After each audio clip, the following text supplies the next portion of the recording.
Los creyentes escriben mucho al canal. Mucho.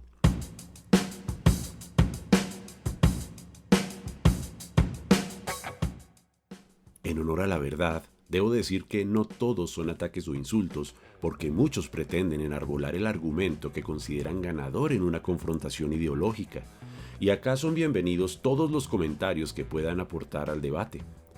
Lastimosamente, hasta ahora, el número de argumentos que se usan en favor de respaldar la existencia de la hipótesis de Dios o de desvirtuar mi posición como pensador libre son muy reducidos, tanto que pareciera que son apenas un puñado los que suelen repetir unos y otros. Hoy quiero recopilar algunos de los argumentos más usados por los creyentes como ejercicio para invitarlos a que consideren nuevas ideas y postulados, lo que enriquecerá el debate que es, sin ninguna duda, necesario.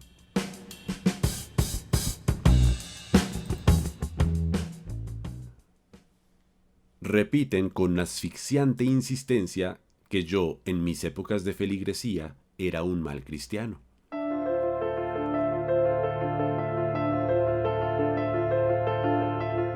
Y bueno, es normal que piensen así, en especial si su parámetro de comparación son ellos mismos, y yo, muy sinceramente, no quiero parecerme a ellos en lo más mínimo, y supongo que ellos no quieren parecerse a mí.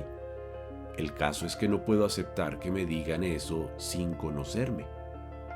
El creyente ignora cómo fue mi infancia, mi adolescencia y mi adultez dentro de la doctrina, y a juicio de entender de qué se trata ser un buen o mal cristiano, debo decirle que yo obedecía toda la doctrina al pie de la letra. Es más, algún cura me dijo en la infancia que la música era la forma como Dios se manifestaba a través mío y que debía aprovechar esa circunstancia porque el que canta ora 2 veces. Entonces, haciendo las cuentas de las misas y novenarios, presentaciones con los coros litúrgicos a los que pertenecía y hasta las clases de música que dicté en parroquias, yo he orado mucho más que el cristiano promedio. Y claro que la sensación de maravilla me invade cuando escucho o interpreto cierta música. Siento escalofrío, pero resulta que nada tiene que ver eso con la hipótesis de Dios, porque ahora entiendo cómo funciona el circuito de placer del cerebro y usted, si quisiera, también podría entenderlo. Eso explica, sin mitología o supersticiones, por qué me emociona tanto un buen coro gospel armonizando en perfecta sincronía a arreglos vocales desafiantes, así como un buen rock pesado, despelucado y lúgubre, donde las guitarras distorsionadas hacen que sienta corriente desde los pies hasta el cerebro. Pero aparte de eso, nunca le hice daño a nadie. Procuraba amar a mi prójimo, evangelizar, hacer caridad, defender la doctrina de ataques de ateos fascinerosos, pese a que las disonancias cognitivas, las falsedades y los sinsentidos eran demasiado obvios. Por largos años, la mayoría amplia de mi vida, mi fe fue inquebrantable, y por seguir los pasos de Jesús, procuraba tolerar a todos y no juzgar, como los creyentes lo hacen cuando sugieren que no fui un buen cristiano sin saberlo.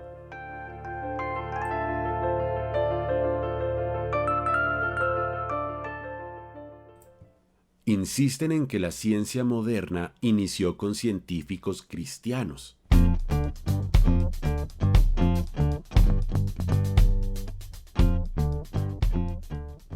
Eso es verdad. Los grandes científicos que detonaron lo que hoy se conoce como ciencia moderna, como Galileo, Copérnico, Kepler, Pascal, Boyle, Newton, Faraday o Maxwell, pertenecían a sistemas de creencias cristianos y sus hipótesis y descubrimientos, en efecto, partieron en 2 la historia de la ciencia. No es exagerado decir que si hoy tenemos avances y descubrimientos apoteósicos es gracias a ellos, y le reconozco que su poderoso argumento sugiere que ellos no fueron científicos a pesar de ser cristianos, sino que fue su fe la que los motivó a descubrir tanto como pudieran del mundo natural. C.S. Lewis dijo: "Los hombres llegan a la ciencia esperando las leyes de la naturaleza y lo hacen porque creen que si hay leyes, pues debe haber un legislador". Y Lewis tiene conocimiento de causa porque fue ateo, luego fue deísta, luego fue teísta, por un tiempo fue protestante y terminó en el catolicismo por influencia de su amigo J.R. Tolkien, el que escribió El Señor de los Anillos. Pero Lewis vivió en el siglo XX y quizás, como los creyentes, pasó por alto un detalle que vale la pena tener en cuenta. Entre los siglos XV y XVIII, y especialmente en Europa, que es la época y la región geográfica a la que pertenecen esos científicos, todo aquel que osara increpar los principios mitológicos de la doctrina cristiana sufría serias consecuencias. Entonces hoy, en pleno siglo XXI, usted no sabe si la razón por la que afirmaban ser parte de esa doctrina era porque disfrutaban del placer de tener la cabeza pegada al cuello.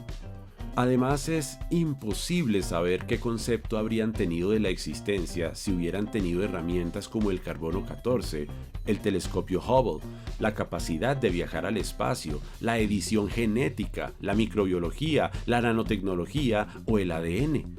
Pero digamos que fueron los cristianos más comprometidos y convencidos. Aún así, sus creencias no tienen nada que ver con los aportes que hicieron, todos supeditados a pasar por el rigor del método científico. El adoctrinamiento religioso no conoce sesgos, le cayó a los creyentes y le puede caer a cualquiera. Esta retahíla, muy intensamente usada por los fundamentalistas cristianos, también se conoce como la falacia lógica del Magister Dixit o el argumento ad verecundiam.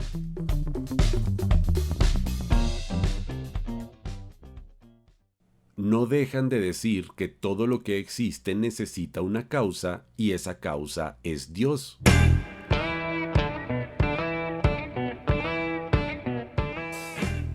Este principio es bastante complejo. Los argumentos cosmológicos son espesos y aburren mucho.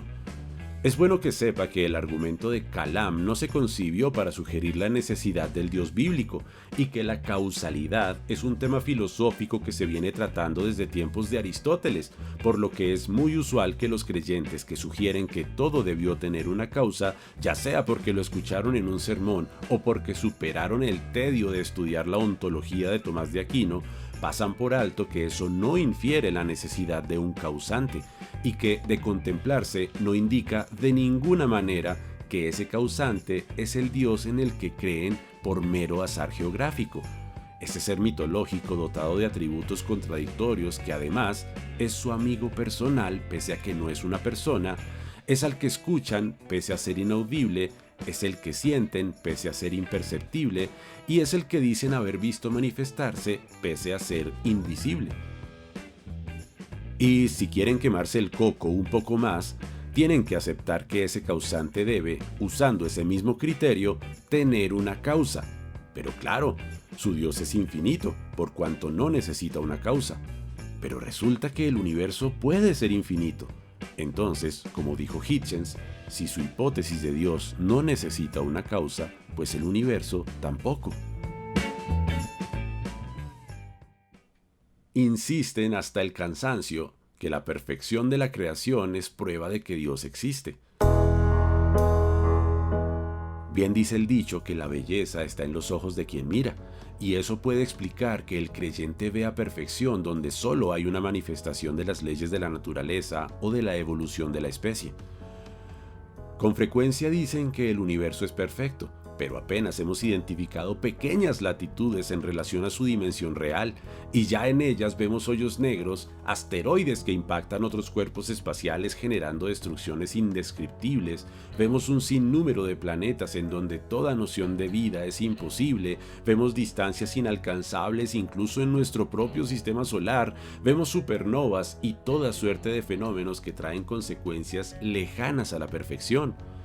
Además, hay que entender que la perfección es un concepto netamente humano y en el espectro cósmico los humanos somos tan insignificantes que no hay cómo describirlo con palabras.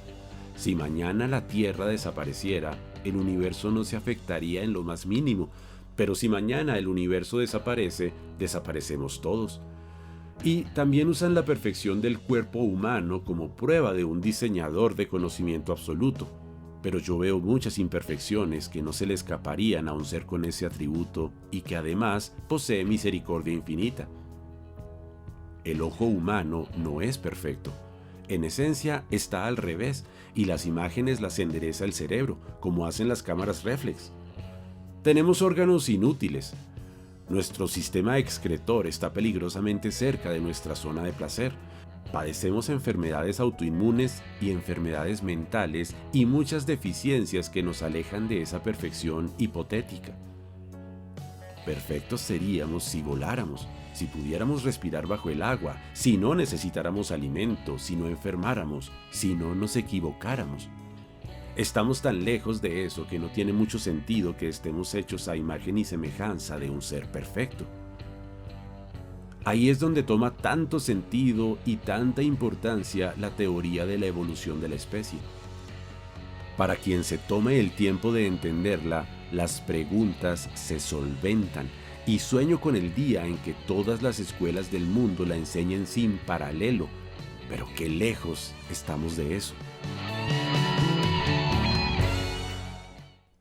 Los creyentes insisten en que sin Dios, los ateos podemos robar, violar y matar todo lo que queramos.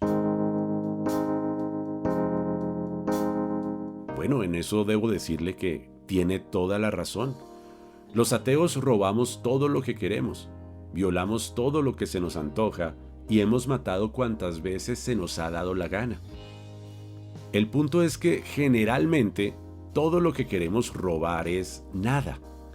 Todo lo que se nos antoja violar es cero. Y no nos nace matar a nadie. La razón es muy elemental.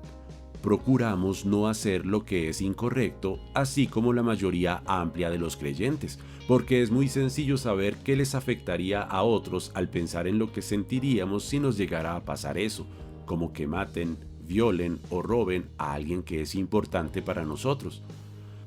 La empatía por el dolor de nuestros semejantes y la comprensión natural de la ley de causa y efecto es todo lo que necesitamos para mantener un parámetro moral, cosa que es muy diferente en el mundo de la creencia, en donde cualquiera que se arrepienta de los vejámenes cometidos y acepte al Salvador asignado en su creencia, recibe el perdón. Y eso se ve cada día en ampones de todas las raleas que encontraron la fe en la cárcel, cosa que no representa un alivio para las víctimas. El pensador libre entiende que no existe un juicio de orden metafísico en donde seremos escrutados por nuestros actos y elige evitar hacerle daño a otros, simplemente porque es lo correcto. No es necesaria la oferta de una recompensa mística porque esta es la única vida que tenemos. No dejan de repetir que el ateísmo es una creencia porque hay que tener fe en la ciencia.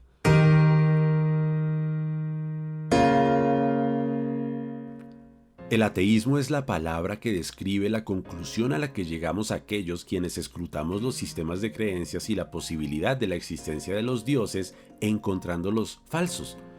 Eso es todo. No hay que ser científico o filósofo, ni hay que tener una inteligencia más allá del promedio para entender la imposibilidad de los dioses, así como tampoco hay que congregarse, orbitar alrededor de figuras míticas, ceder a extorsiones y amenazas, seguir una escritura inescrutable o pretender controlar las sensaciones y decisiones de la población. El ateísmo no es un sistema de creencias, así como la salud no es una enfermedad, un televisor apagado no es un canal y la calvicie no es un estilo de peinado.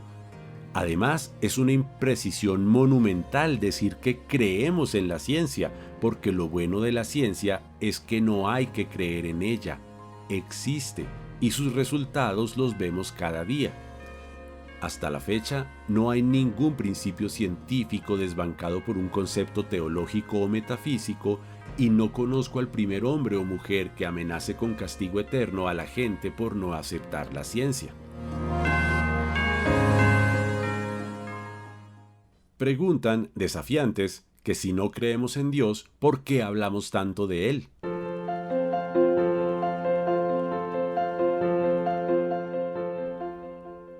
Así como el oncólogo no deja de hablar del cáncer porque lo ha identificado como un problema nefasto que afecta terriblemente la vida de las personas y en consecuencia a la humanidad entera, y se esmera en atacar la enfermedad porque sueña con un mundo libre de ese flagelo, el pensador libre entiende al grado de certeza que las creencias religiosas, las hipótesis de Dios y la parafernalia que los rodea son peligrosas y dañinas para el mundo, y han retrasado por años los avances de la ciencia, han controlado los derechos y libertades de las mujeres, han promovido y patrocinado la desigualdad, y lo que es más evidente, han fracasado estrepitosamente en demostrar que son buenos para el planeta y sus habitantes.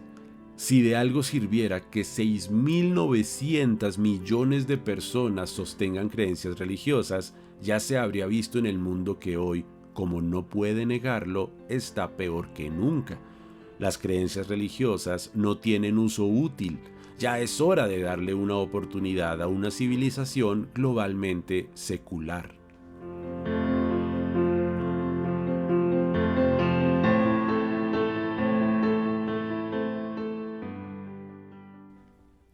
Amigo creyente, nadie puede exigirle que no se exprese. Es su derecho.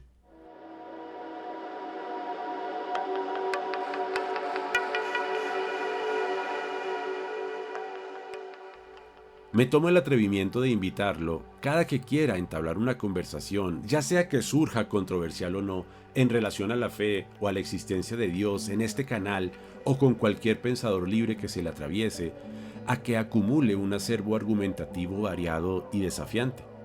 Es bueno que deje de temerle a las preguntas incómodas. Es bueno que deje de autoflagelarse. Es bueno que se introspecte, que dude, cosa que le prohíben, y entienda que para su tranquilidad usted tiene todas las de ganar por el simple hecho de que el que quiere creer, cree. Eso sí, entienda, por favor, que hay gente que decidió dejar de creer y eligió saber. Piensa libre.